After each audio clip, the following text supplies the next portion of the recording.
주께서 사랑하시는 형제들아, 우리가 항상 너희에 관하여 마땅히 하나님께 감사할 것은 하나님이 처음부터 너희를 택하사 성령의 거룩하게 하심과 진리를 믿음으로 구원을 받게 하심이니,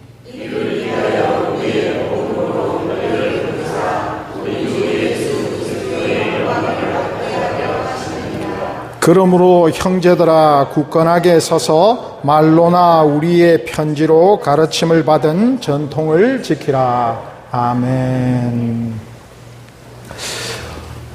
아버지 하나님의 크신 사랑과 은혜가 오늘 예배를 참석하신 모든 성도님들의 가정과 일터와 자녀들에게 항상 함께 하시기를 축복합니다. 며칠 전에 제주시청 앞을 갈 일이 있어서 지나가는데 건널목에 옷을 잘 차려 입으신 두 분이 건널목에서 막 인사를 잘 하고 계시더라고요. 어찌나 인사를 잘 하시던지 같이 인사할 뻔했습니다. 그런데 이렇게 보니까 뒤에 보니까 표지판을 보니까 우리가 믿는 교회와는 다른 종류의 교회분들이 나오셔서 그렇게 하고 계시더라고요. 제가 살았던 김해가 그렇게 큰 도시는 아닌데요. 인구가 한 55만 명 되는 도시인데 그 시가지는 마음만 먹으면 한 1시간이면 이렇게 다 돌 수가 있습니다. 그 1시간이면 다 돌 수 있는 크기의 시가지를 가지고 있는데 거기에 신천지, 여호와의 증인, 하나님의 교회, 몰몬교, 통일교, 제가 다 적어왔습니다. 하도 많아가지고. 구원파, 큰믿음교회, JMS, 지방교회, 천부교, 제7안식교, 다락방교회가 다 있습니다. 정통교회라고 불리는 교회 말고 이단 사이비로 불리는 교회가 걸어서 1시간이면은 다 볼 수 있는 곳이었습니다. 아무리 생각해도 저 교회들이 어떻게 운영이 될까 참 궁금했습니다. 우리 생각에는 성경 조금만 배우고 정통교회에 조금만 다니면 저거 구분이 안 되나? 저런데 왜 다닐까? 라고 생각이 들죠. 그런데 생각하시는 것보다 그 교회에 가시는 분들이 굉장히 수가 많습니다. 이렇게 보고 있으면 특히 젊은 사람들이 그 이단 교회들에 가는 것을 주일날 아침에 보고 있으면 참 기가 막힐 정도로 그 수가 많습니다. 참 가슴이 아프죠. 왜 그렇게 잘 갈까 생각을 해보면 아까 처음에 말씀드린 대로 그분들 참 인사 잘하십니다. 얼굴에 아주 그냥 미소를 방긋 짓고 계시면서 인사를 안 받아주면 안 될 정도의 그 미소로 반갑게 인사해 주십니다. 어떻게 그 인사를 안 받을까요? 인사 받죠. 그리고 왜 그렇게 젊은 사람들이 잘 가는가 싶어서 제가 그 교회를 한번 가봤습니다. 집 근처에 있는 이단교회에 목사가 침투를 한번 해봤습니다. 왜 그래 장사가 잘 되는가 싶어서 갔는데 막 이 어린 아이들 이렇게 맡아서 전담을 너무 잘해주더라고요. 그게 뭐냐면 부모들이 예배 드릴 수 있는 시간을 완전하게 확보해 주더라고요. 그러니까 아이들이나 다른 어떤 여건들로 인해서 방해받지 않게끔 그 예배의 환경을 조성을 하더라고요. 그리고 매주 사람들이 모여서 같이 밥 먹고 하더라고요. 교회에서 먹는 게 아니라 밖에서 모여서 그렇게 밥을 먹더라고요. 참 이게 이단만 아니면 같이 가서 밥 먹고 싶더라니까요. 사실 그런 것에 어떻게 넘어갈까 생각을 하지만 사람들은 넘어갑니다. 왜? 첫 번째는 이단은 속이는 영이기 때문에 그렇습니다. 영적인 활동이기 때문에 우리의 지적 수준이 어떻는가에 상관이 없습니다. 조금만 이성이 있으면 저런 데 가지 않겠지라고 생각하지만 영적인 문제이기 때문에 특별히 가보시면 우리보다 학업 수준 높은 사람들이 이단에 많이 있습니다. 굉장히 학업 수준 성취도 높은 사람들이 얘기합니다. 거기서 활동들 잘 하고 있습니다. 참 놀랍죠. 두 번째는 진리는 모른다고 할지라도 그 사람들이 굉장히 분위기 조성을 잘합니다. 뭔가 모이는 데 있어서 활동적이죠. 그런 것으로 인해 그들이 잘 되고 있는 듯 보입니다.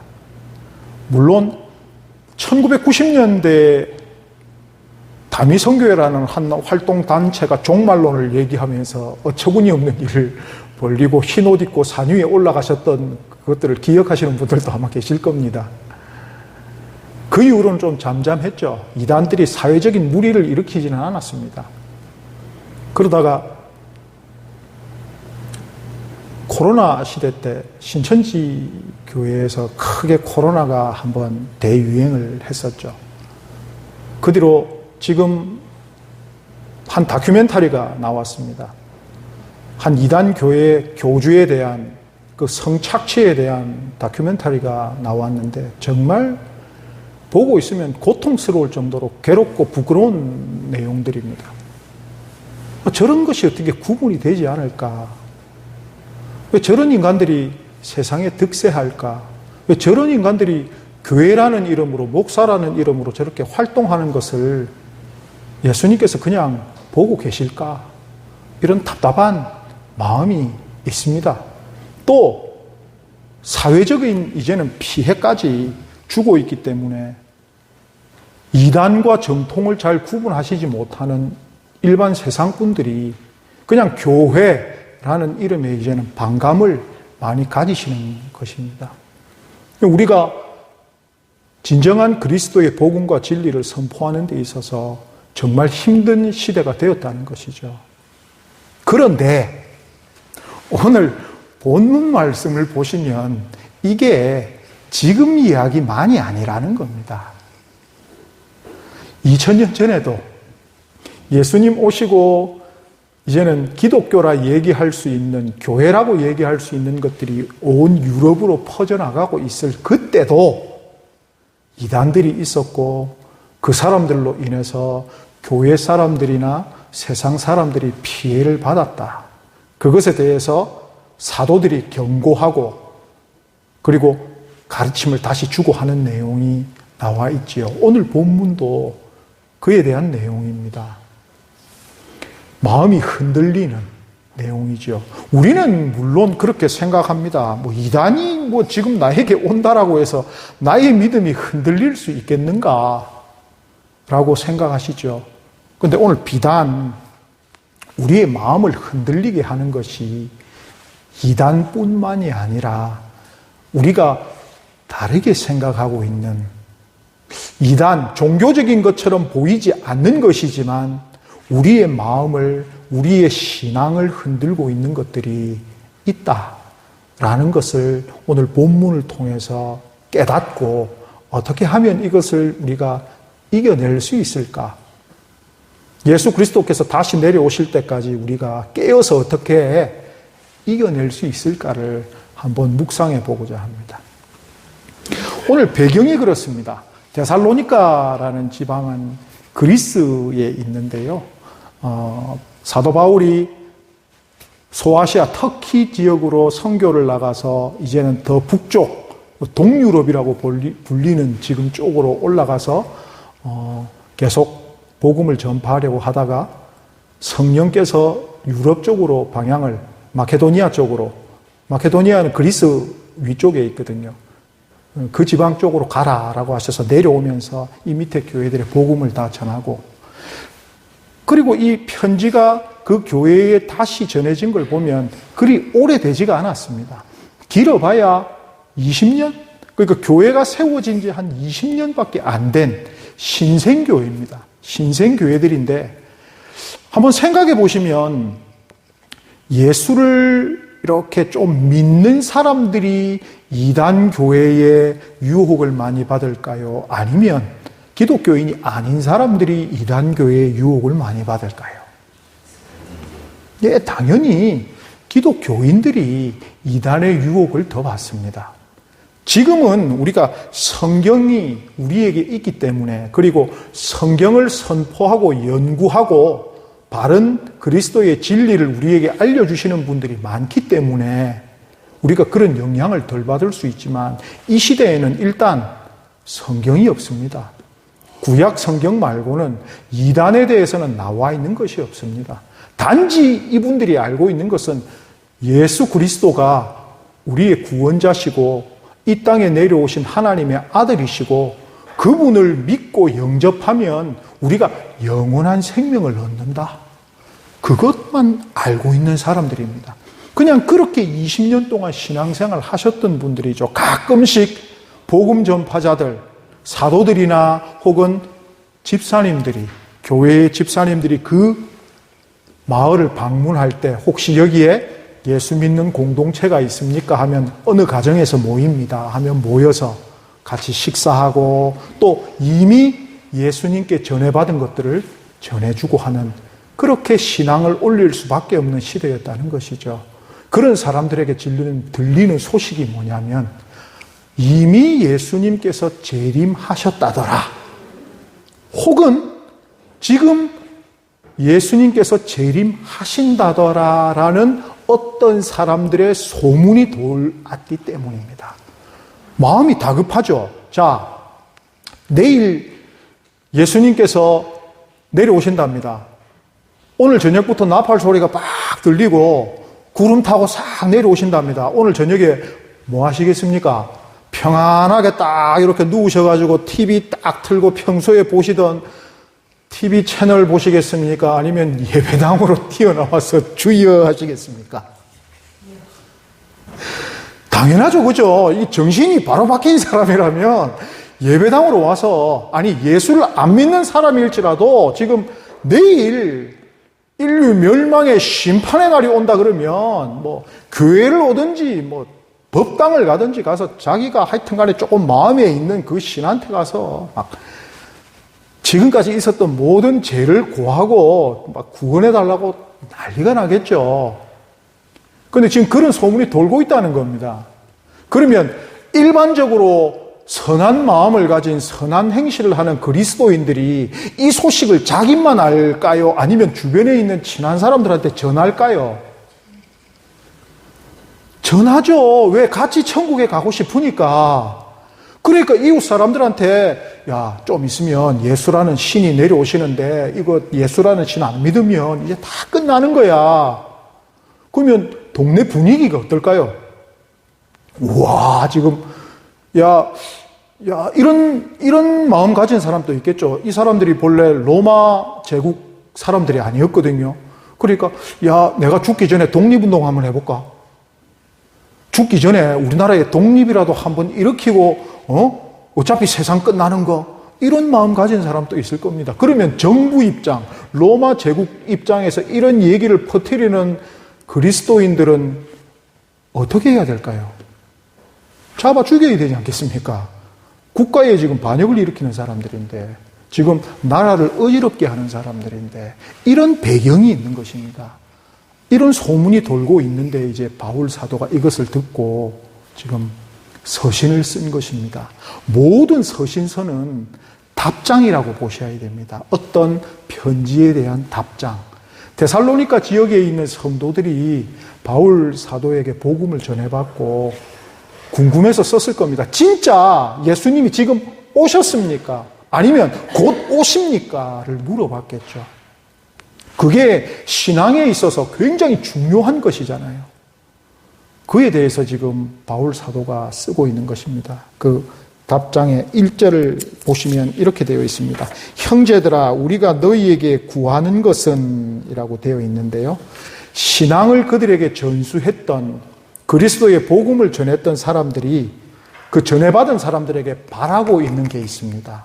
그게 뭐냐면 주 예수 그리스도의 강림하심과 그리고 우리가 그 앞에 모임에 관하여, 이 두 개를 지금 얘기하고 있는 것입니다. 그 첫 번째가 예수 그리스도의 강림과입니다. 이게 우리의 신앙에 있어서 아주 중요한 것이죠. 우리가 이 기대를 가지고, 이 소망을 가지고 신앙생활을 하는 겁니다. 이 땅에서만 예수 믿고 끝난다면은 그냥 이 땅에서 예수 잘 믿고 끝나면 되겠죠. 그런데 이 땅에서의 길면 7, 80년 동안의 세월이 그 이후의 영원한 세월을 결정짓는 것. 그게 그리스도의 신앙입니다. 우리의 이 짧은 7, 80년의 이 땅에서의 삶이 영원한, 끝이 없는 영원한 생명을 가지고 하나님 앞에서 영광스럽게 살 것인가, 영원한 생명을 가지고 영원한 벌 받으면서 이제는 구제받을 가능성도 없는 곳에서 영원한 형벌을 받을 것인가, 그게 결정되는 것이거든요. 그게 지금 예수님께서 강림하시면 일어날 일입니다. 그러니까 이 땅에서 우리가 어떻게 살아야 될지에 대한 게 굉장히 언제 결판 나느냐? 예수 그리스도께서 강림하시면 그때 결판 나는 것입니다. 그러니까 이게 우리의 믿음의 핵심이고 복음의 핵심입니다. 주 예수 그리스도를 믿으라. 그럼 너와 내 집이 구원을 얻으리라 합니다. 구원을 얻을 수 있느냐 없느냐, 이게 가장 중요한 신앙의 중점이라는 것입니다. 이것과 그리고 그 앞에 모임에 관하여, 예수 그리스도 앞에 모이는 모임을 우리는 뭐라고 부릅니까? 예. 그 모이는 곳을 우리는 뭐라고 부릅니까? 예배당, 교회. 그러니까 지금 뭘 얘기하는가? 앞에서 얘기하는 것은 복음의 핵심, 한 개인이 신앙에 대해서 무엇에 중점을 가지고 가장 중요한 것이 무엇인가에 대해서 가지고 있는 것과, 그리고 교회 생활에 대해서 다시 너희에게 알려주겠다. 우리가 바라는 것이 이거다라는 것입니다. 한 개인이 예수 그리스도에 대한 확실한 복음의 진리를 가지고 있는 것과 그 복음의 진리를 가진 사람들이 예배당에서, 교회에서 어떤 생활을 해야 되느냐, 그것을 지금 쭉 적고 있는 것이죠. 2절 말씀을 보면 주의 날이 이르렀다고 해서 쉽게 마음이 흔들리거나 두려워하거나 하지 말아야 한다는 것. 지금 이걸 얘기하고 있습니다.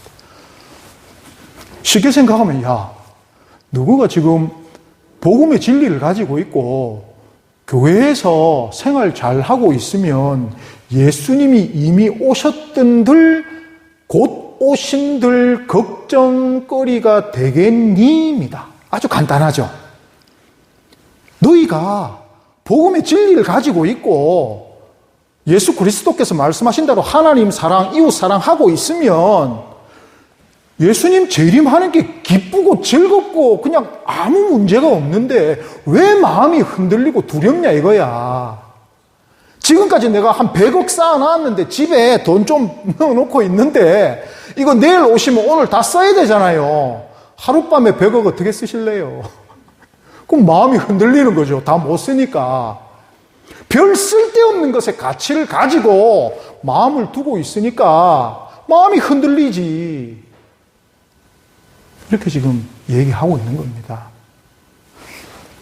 베드로후서 3장 10절에서 13절 내용을 보면 베드로 사도가 너희가 어떠한 사람이 되어야 마땅하냐, 거룩한 행실과 경건함으로 하나님의 날이 임하기를 바라보고 간절히 사모하라, 그렇게 얘기하고 있거든요. 말세가 언제입니까? 라고 베드로 사도에게 누가 물었을 때 베드로 사도가 그렇게 얘기합니다. 그렇게 사모하면서 살고 있으면 돼. 곧 오시리라. 2000년 지났잖아요. 곧 오시리라. 2000년 뒤가 될지 당장 내일이 될지 우리는 모릅니다. 그런데 분명한 건 오신다는 겁니다. 그때 우리의 마음은, 흔들리지 않는 마음은, 그에 대해서 얘기하고 있죠. 그리고 3절부터 12절까지는 무엇을 얘기하냐면 그 이단에 대한, 너희를 혼란스럽게 하는 것에 대한, 그리고 그것을 막고 계신 분들, 그리고 그의 마지막은 어떻게 될 것인가. 이단들 보고 있으면 이제 사회적인 피해가 들고 사법 처리받고 하는 것에 대해서 마음이 후련합니다. 그런데 드러나지 않는 이단들, 혹은 사회적인 무리를 일으키지 않고 있는 이단들 있거든요. 참 속상합니다. 참 저런 분들을 어떻게 다시 예수 그리스도의 진리로 돌아오게 해야 할까? 아까 말씀드렸지만 영적인 문제입니다. 영적인 전투의 승리는 기도가 아니면 이길 수가 없습니다. 앞전에 있었던 한 교회의 한 청년이 그 이단에 빠져서 그 부모가 되시는 권사님이 저한테 우리 아들 좀 거기서 빼내주시오 해서 제가 그 친구를 데리러 부산에 있는 한 이단 교회에 들어갔던 적이 있습니다. 양복 입은 여러 명의 사람들이 저를 둘러쌌었습니다. 아주 폭력적인 상황이 벌어질 뻔한 일이 있었죠. 그 친구도 안 가겠다 그럽니다. 여기서 안 나가겠다. 방법이 없잖아요. 성인인 본인이 안 가겠다는데. 그래서 모든 구역 식구들이 그 친구를 위해서 6개월 동안 기도했습니다. 그리고 6개월 뒤에 다시 그곳에 가서 그 친구를 겨우 빼왔습니다. 참 힘든 일입니다. 영적인 일은. 근데 오늘 우리 교회에 주시는 포커스는 이단에 대한 포커스는 아닙니다. 이단에 넘어가실 분들이 여기는 안 계시거든요. 본인이 그런 마음에 굳건함을 가지고 있다 생각하시잖아요. 그런데 13절 말씀을 보시면 주께서 사랑하시는 형제들아 우리가 항상 너희에 관하여 마땅히 하나님께 감사할 것은 하나님이 처음부터 너희를 택하사 성령의 거룩하게 하심과 진리의 믿음으로 구원을 받게 하심이니. 여기에 우리의 희망과 그리고 중점이 있기 때문에 우리의 포커스는 이단에 있지 않고 좀 다른 것에 두려고 합니다. 그게 뭐냐면요, 신앙생활과 삶의 문제를 가끔씩 우리가 분리해서 생각할 때가 있습니다. 이게 무슨 말씀이냐면, 난 신앙적으로 흔들리지 않아. 예수 그리스도를 배신할 분 혹시 계시십니까? 예수 그리스도를 내가 배신해야 되겠다. 그런 마음에 가지신 분은 여기 안 앉아 계시거든요. 그런데 우리가 하는 행실로 아주 가끔씩 예수 그리스도를 배신하고 있다는 게 문제입니다. 이게 신앙과 삶을 분리시킬 때인데요. 예수 그리스도만 의지하는 인생, 그리고 우리가 살다 보면 지갑에 돈 떨어질 때가 있습니다. 당연히 그럴 때가 있죠. 지갑에 돈 떨어질 때가 있을 때 어떤 생각이 드십니까? 아이고 큰일 났다라는 생각 드시죠? 또 다음에 드는 생각은 뭘까요? 내가 이거 이제 어째 살지? 혹은 갑자기 건강이 나빠지거나 아플 때가 있습니다. 그러면 아이고 이제는 큰일 났구나. 그 생각 든 다음에 어떤 생각이 또 드시죠? 그런 드는 생각들 속에서 내가 예수 그리스도를 의지하는 마음 말고 다른 마음이 들 때가 있습니다. 다 노후를 위해서 열심히 일하고 계십니다. 노후를 위해서라고 지금 제가 얘기하고 있습니다. 잘못됐죠. 우리 늘 하는 말 중에 건강이 최고다. 건강이 최고라고 성경에 나와 있는가요? 건강이 최고입니까? 하나님이 최고입니까? 우리가 우리의 마음 속에서, 그냥 우리의 삶 속에서 신앙적인 것들을 약간 이거는 신앙적인 거하고 좀 다르다라고 생각하는 그 부분이 사실은 믿는 사람들은 이게 일치되는 삶이기 때문에 다른 생각이 든다면 우리가 좀 잘못된 겁니다. 이단에 흔들리는 게 아니라 그게 우리에게는 이단이 되고 우리의 마음을 흔들리게 하는 것입니다. 우리 자녀가 좀 엇나가고 좀 불량스럽고, 뭐 이제 자녀들 다 키우셨으니까 그런 일은 없겠지만, 막 10대 자녀가 막 불량스럽고 이러면 참 걱정되시죠. 아이고, 저거 어떻게 될꼬? 걱정할 수가 있습니다. 근데 걱정할 수도 있죠. 근데 걱정과 염려는 하나님에 대한 믿음에 대한 반대되는 생각과 태도 아닐까요? 저 아이가 저럴지라도 하나님은 저 아이를 하나님의 사람으로 만들어 주실 거야. 그런 믿음. 예. 우리가 지금은 하나님께서 우리를 시험하신다고 경제적인 어려움을 좀 주시고 있지만 하나님은 복의 하나님이시니까 내가 하나님하고 계속 동행하면 하나님께서 나에게 물질적인 풍요함도 다시 내려주실 거야. 예. 내가 비록 지금 몸이 좀 아프지만 아이고 의사들은 불치의 병이라고 그래? 아이고 너희네들은 불치의 병이라 그래라. 나는 천국 가면 온전한 몸이다. 예. 뭔가 다르지 않습니까? 우리를 흔들고 있는 마음이 우리는 신앙의 마음을 흔들리고 있다. 그것은 생각 안 하는데 우리의 삶 속에서 꼭 작은 것들 마치 신앙과는 별개인 그냥 삶의 작은 문제인 것처럼 걱정거리인 것처럼 생각하는 것들이 사실 우리의 신앙을 흔들고 있는 것입니다. 너희들의 마음이 왜 흔들리느냐? 14절 이를 위하여 우리의 복음으로 너희를 부르사 우리 주 예수 그리스도의 영광을 얻게 하려 하심이니라. 형제들아 굳건하게 서서 가르침을 받은 전통을 지키라. 우리는 우리가 잘해서 하나님께 구원의 대상이 된 게 아닙니다.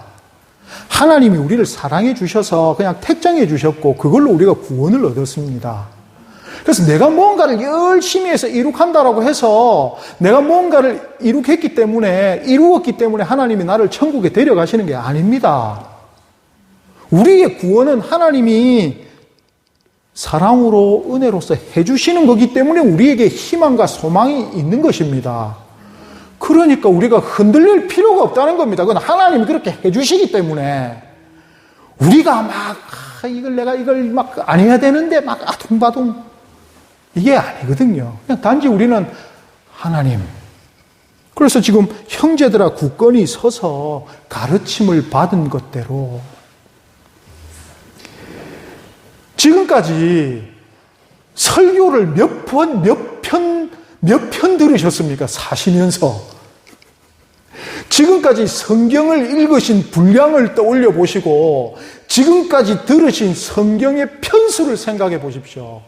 제가 우리 교회에 와서 설교한 것만 1000편이 넘거든요. 그러면 지금 평생에 설교를 들으신 게 못 세실걸요? 특히나 모태신앙으로 어머니 뱃속에서부터 다니신 분들은 몇 번인지 못 세실 겁니다. 그것만 우리 인생에 적용해도 우리가 지금 그냥 천국에서 살고 있을걸요? 이 땅이 천국일 것입니다.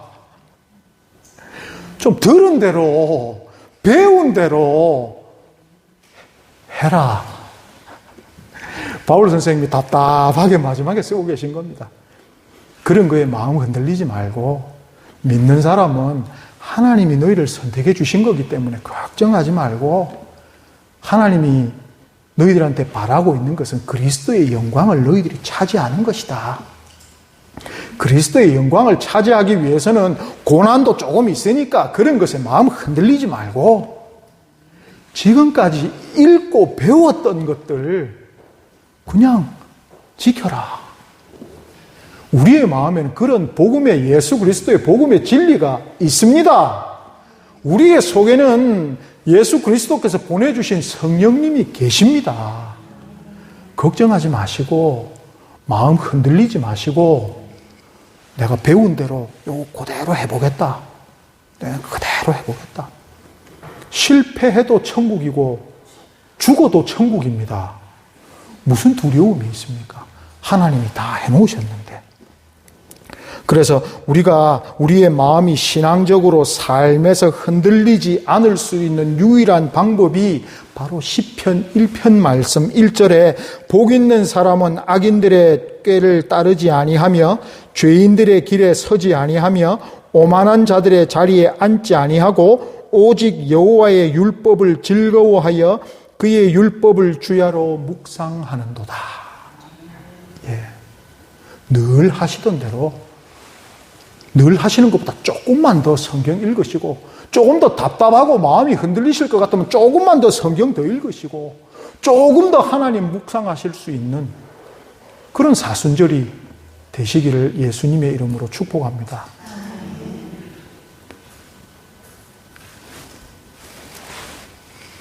하나님과 함께 있는 상태가 성경에서 얘기하는 복 있는 상태입니다.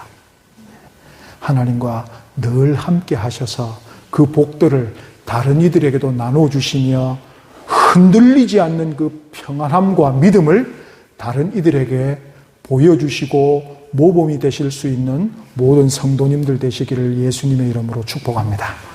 기도하겠습니다.